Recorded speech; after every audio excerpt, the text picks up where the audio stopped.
Vamos lá ver mais uma partida instrutiva. A gente está cada vez mais perto do nosso objetivo dos 1600. Depois dessa partida a gente parou no 1561, como vocês viram aí na thumbnail do vídeo. O nosso oponente aqui tem 1560, só que ele tinha criado a conta há 5 horas, então ainda tá com aquele rating provisório. Tanto que depois dessa partida o rating dele caiu um bocado, mas vamos considerar esse rating mesmo aí. Ele caiu com as peças brancas, eu com as peças pretas, ele abriu com E4. E eu quis variar um pouquinho, a gente sempre tá jogando E5. E eu joguei a Caro-Kann contra E4, né, que é o lance C6. Eu acho que a gente já jogou isso uma vez ou outra aqui nessa série. Depois eu fiquei pensando que eu devia ter jogado a Siciliana por causa da série de aberturas, mas eu não pensei muito, era o primeiro movimento. Então depois de C6 já foi, né, tamo na Caro. Ele jogou D4, D5 e ele escolheu aqui a variante do avanço, que é uma opção bem razoável e tem dois lances principais aqui. Tem uma linha alternativa com C5 que é interessante, mas o lance mesmo mais comum é bispo para F5, e a ideia das pretas é tirar o bispo da cadeia de peões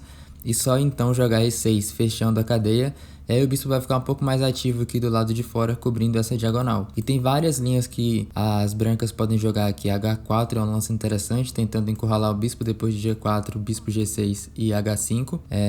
Cavalo F3 é a linha principal, que é a variante short. Cavalo para C3 também existe. Um lance comum aqui no nível intermediário, mas não muito bom, é esse bispo para D3, porque aqui as pretas simplesmente vão trocar os bispos, jogar E6, e elas equalizaram no quinto movimento, né? Não é o que você quer de brancas. Então, depois de bispo para F5, ele jogou cavalo para F3, que é a variante short, e é a linha principal. Eu joguei E6, também é o lance mais comum, e aqui a linha que eu conheço nessa variante continua bispo para E2, e o branco prepara para fazer o roque rápido. Mas ele jogou um lance diferente, ele jogou cavalo para C3 nessa posição, que eu dei como um lance interessante aqui, mas assim, não é dos mais ambiciosos. O computador já vai dizer que o preto está igual nessa posição. Isso porque é bem mais comum nesse tipo de posição que o branco reserve o quadrado de C3 para o peão, para jogar C3 aqui e dar suporte para o centro dele, porque uma das ideias principais de conseguir contra-jogo que as pretas têm na Caro-Kann é jogar C5, desafiar o peão de D4, e aí ter um peão em C3 dando suporte vai ser muito útil. Se o cavalo vier parar em C3, acaba que o peão fica atrasado lá atrás, não consegue dar suporte para o centro, e aí algumas ideias que as pretas têm de atacar esse peão em D4 se tornam mais eficientes, porque o branco não vai estar defendendo com o peão. Mas não é um lance ruim, definitivamente, é um lance interessante. Eu segui com C5 imediatamente. Outra possibilidade aqui era jogar cavalo para D7, e aí preparar para jogar C5 depois. Aqui talvez ele poderia jogar bispo D3, a gente ia trocar, e aí só então seguir com C5 nessa posição, para começar aqueles planos de conseguir contra-jogo que eu falei. Se as pretas não jogarem C5 na Caro-Kann, você vai simplesmente ficar com pouco espaço, não vai ter contra-jogo no centro, e a ideia principal mesmo é atacar o centro do branco. A gente permite essa criação desse centro avançado para mais tarde encontrar contra-jogo atacando e cutucando esses peões. E aí, se o preto tiver sucesso, ele até consegue ganhar um ou os dois e aí jogar um final melhor. A abordagem que eu escolhi depois de cavalo para C3 jogando C5 imediatamente é um pouco mais acelerada, porque ele tem meios de tomar em C5 e segurar esse peão por um tempo.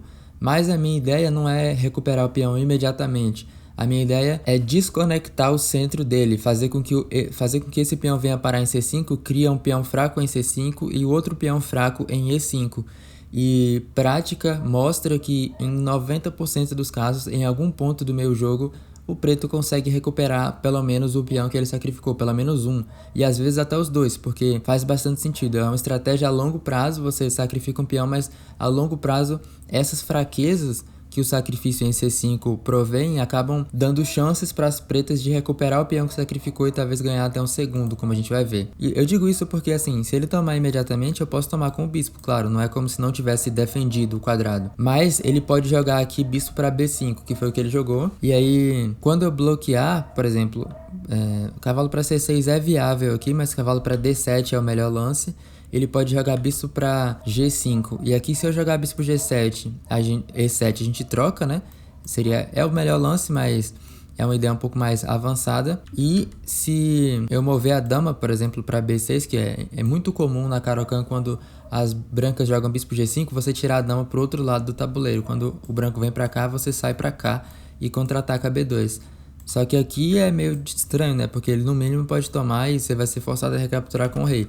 Então a ideia é um pouquinho diferente. A gente vai bloquear com o cavalo ou com o bispo aqui. Eu decidi bloquear com o cavalo, que pode ser um pouquinho dúbio, mas pelo menos encoraja mais peças permanecerem no tabuleiro. Eu não quero trocar tanto material tão cedo, porque eu vou precisar dos cavalos e também possivelmente desse bispo para ter chances no futuro de recuperar esse peão. É disso que eu tava falando. Agora ele tomou em C5 e eu não posso recapturar esse peão imediatamente porque o cavalo tá cravado. Então a gente tem algumas coisas para fazer. Eu comecei jogando A6, atacando o bispo, ele voltou o bispo para A4. Isso em geral é bem produtivo, porque se ele tivesse trocado, teria sido bom pra gente, dama toma D7 e agora a gente não tá mais sob essa cravada.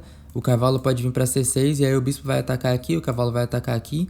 Dama para C7 vai por mais pressão em E5. E aí vem aquelas ideias que a gente falou, né? O contra-jogo vai vindo e a gente tenta recuperar os peões. E depois de A6, se ele voltar ao bispo, que foi o que ele decidiu fazer, que eu acho que é mais prudente mesmo, a gente tem umas ideias mais tarde de explorar essa diagonal aqui, com esse bispo fraco em A4, que tá meio frágil, né? Só o cavalo tá defendendo.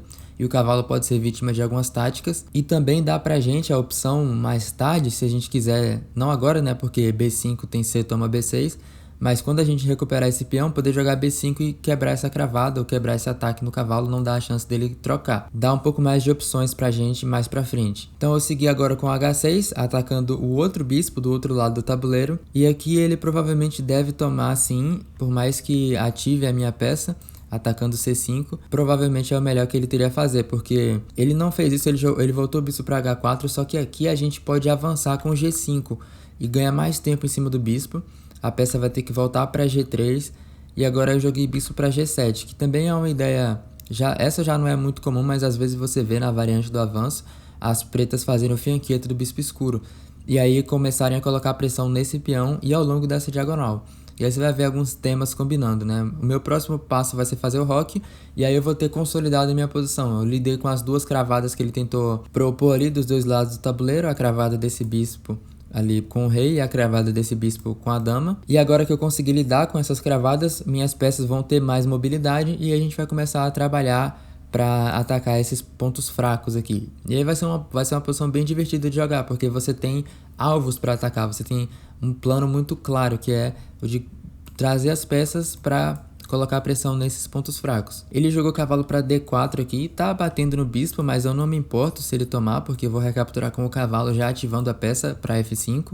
Então eu fiz o roque, o que agora sim tira o rei de trás aqui, né, lida com essa cravada. Agora eu tô considerando tomar esse C5, eu tô atacando E5 e a gente tá ativando as peças. Nessa posição ele cometeu o primeiro erro mais considerável da partida, ele jogou F4.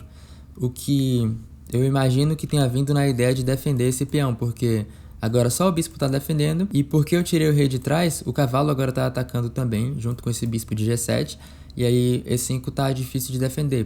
Possivelmente ele jogou F4 por esse motivo, só que não resolve as coisas, porque primeiro a gente pode tomar em C5, recapturando o peão dessa forma, e segundo a gente pode também trocar em F4 primeiro e depois tomar em E5, o que é melhor ainda. E agora as pretas já estão melhor nessa posição, a gente recuperou o peão que a gente sacrificou, ele tem um peão extremamente fraco em C5, e a gente tem toda a atividade de peças, um cavalo no centro, esse cavalo pode vir para o jogo bastante rápido, e a nossa estrutura de peões é muito sólida, as peças dele estão lutando por espaço, porque ele não tem maneiras de entrar na posição, uma vez que a nossa estrutura de peões cobre quadrados centrais muito importantes, e também alguns quadrados aqui na ala da dama que são importantes para controlar infiltrações desses cavalos. Aí aqui aconteceu o que comumente acontece, que é você seguir um erro com o outro. Agora ele jogou dama para H5. Eu imagino que a ideia seja atacar o peão de H6 duas vezes, porque só o bispo está defendendo.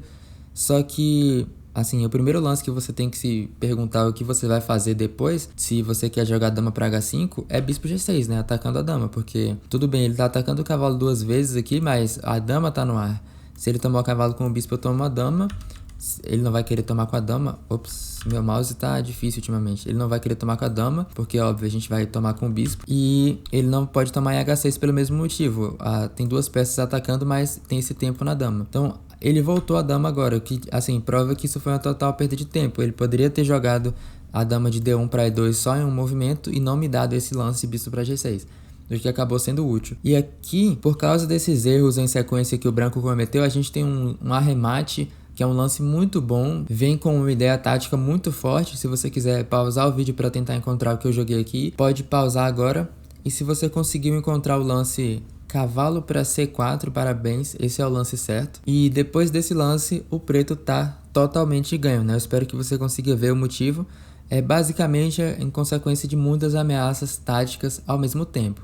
A primeira e mais óbvia é que cavalo para C4 libera um ataque do bispo de G7 a esse cavalo em D4 que está indefeso. A segunda, um pouco menos óbvia, é que essas peças estão na mesma linha a uma coluna de distância, então E5 enforcando esses dois caras aqui é uma ameaça, ganhando uma peça.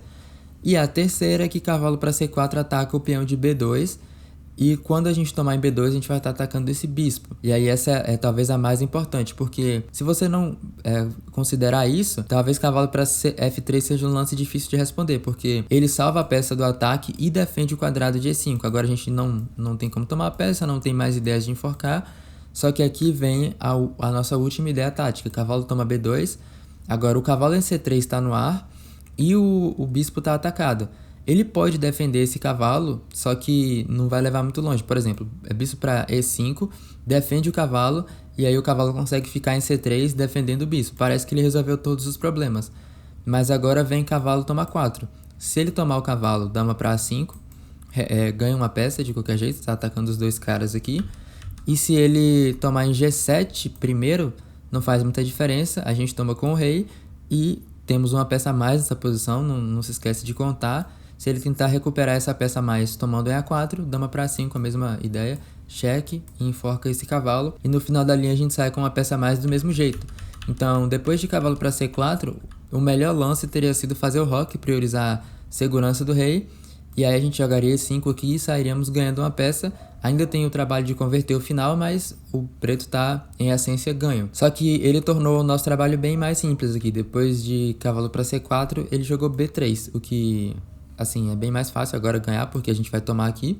Ele não pode tomar o cavalo, porque bispo toma C3 vai ser um cheque e ainda vai enforcar essa torre. Então, a gente vai ganhar uma peça e depois que ele bloquear, a gente vai ganhar uma torre. E, assim, ele pode até tentar encurralar esse bispo, mas mesmo que ele consiga recuperar o bispo, a gente vai ter uma torre a mais. Então, completamente perdido essa posição. Depois de B3 e eu ter tomado em D4, nessa posição aqui ele resignou. Não tinha mais o que fazer mesmo e a gente ganhou uma miniaturazinha de 17 movimentos. Então é isso, foi uma partida relativamente simples e direta, mais de 90% de precisão da nossa parte, não teve muito o que aprender com erros instrutivos, digamos assim, mas eu ainda acho que é uma ótima demonstração de algumas ideias de meio jogo que são comuns na Caro-Kann e como jogar elas, especialmente para começar essa ideia de C5, vai ser sempre muito boa, mesmo que você não consiga recapturar imediatamente esse peão, separar esses caras aqui e tornar eles dois alvos muito mais fáceis, vai frutificar lá no meu jogo. Eventualmente você consegue recapturar